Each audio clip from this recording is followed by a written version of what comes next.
Hey, chicken and waffle makes it going down. Jawline on the ones and twos. Hey, listen, 11 minutes after the hour, y'all. Joining us this morning is our renowned Vanderbilt professor, author of over 20 books, including bestsellers, Tears That We Cannot Stop, and Jay-Z, Made in America. Please welcome the one and only Dr. Michael Eric Dyson, y'all. Come on. Good morning. Appreciate it. Woo, woo. Oh, man. Good morning. Good morning, my brother. How y'all doing this morning? Man, we good. Thank you so much for joining us this morning. And now there is a meme going around the internet that says D.E.I, or diversity, equity, and inclusion is the new N word. What do they mean, and what do you think about it? I know they were saying that, referencing that around the mayor of Baltimore. Exactly. What is that all about? Yeah, well, first of all, thanks for having me, and you're absolutely right. DEI is, in that fact, the new N-word because, look, out of nowhere, they're talking about the mayor of Baltimore after that horrific event the other day where the bridge collapsed. They're also speaking about it when they talk about people at Harvard or at Michigan or any other school that are doing scholarship around the issue of race and trying to act like any concern about that is wrong. And then even Elon Musk was talking about it in regard to Boeing, that the reason Boeing was failing is because they were focused on DEI, and we know that the report came out said, no, y'all more interested in money. So many right-wing conservatives have used the notion of DEI as suggesting that inferior black people are being hired for jobs out of their depth without the kind of skills that are necessary to do the jobs they do, when the reality is that the history of white supremacy has suggested that mediocrity is the preserve of many white people who don't get called on what they do, and as a result of that, trying to scapegoat black people and women and other people of color. Wow. Well, Dr. Dyson, I got something that's kind of puzzling and perplexing to me.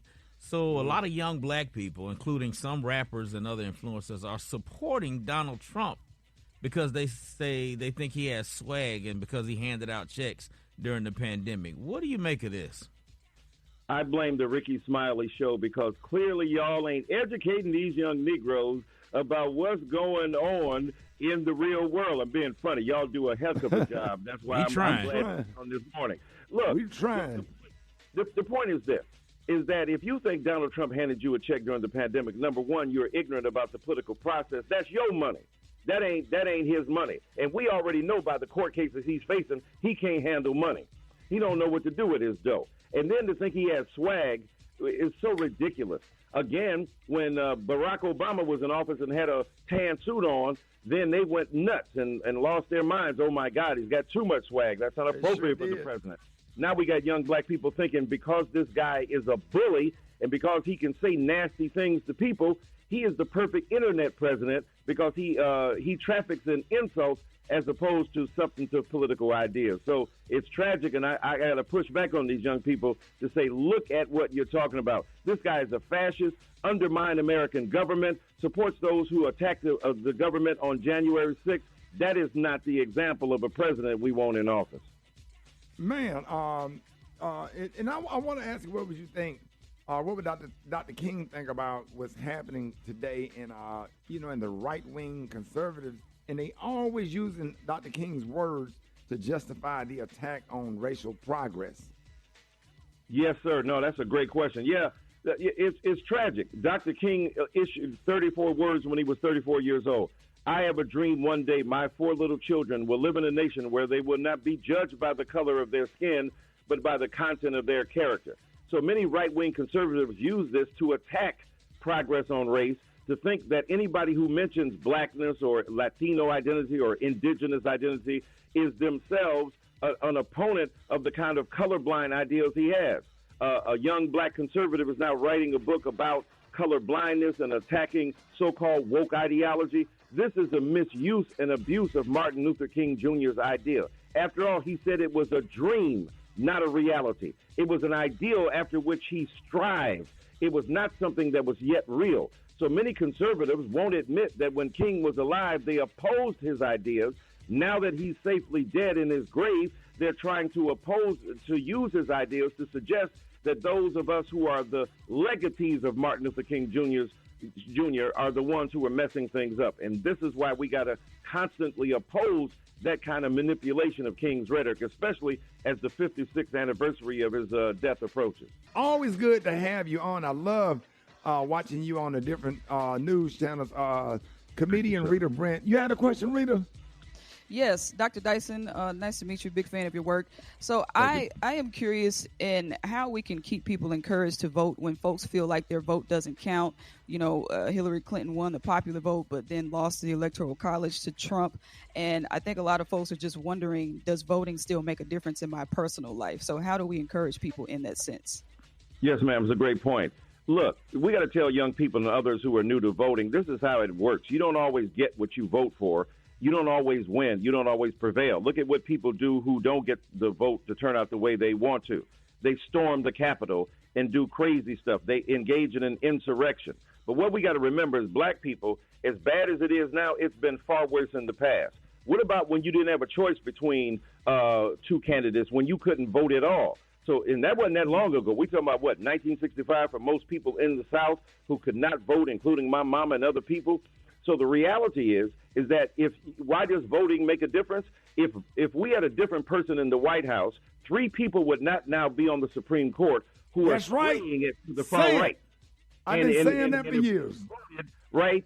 When you talk about, when we did vote the way we did vote, you got a black justice on the Supreme Court and a black woman in the White House as vice president. So voting makes a difference, and not just federally and nationally. It makes a difference locally. Who's your prosecutor? When something happens to your child, when the police attacks them or inappropriately, hurts them, who's going to make a difference there? A prosecutor, somebody on the local level. Look at these state legislatures, which are reshaping American politics. How? Because they're redrawing the maps. Who do you think redraws the maps?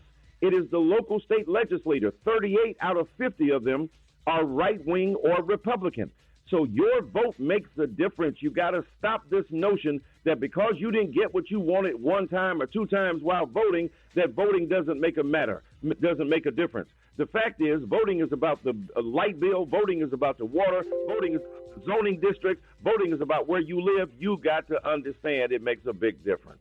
Hey, Dr. Dyson, it would be great to have you come on, and especially in this election year, and start talking about on a regular on this morning show. I don't mean to put you on the spot because I don't know your scheduling. Do it without question, and would be my great honor.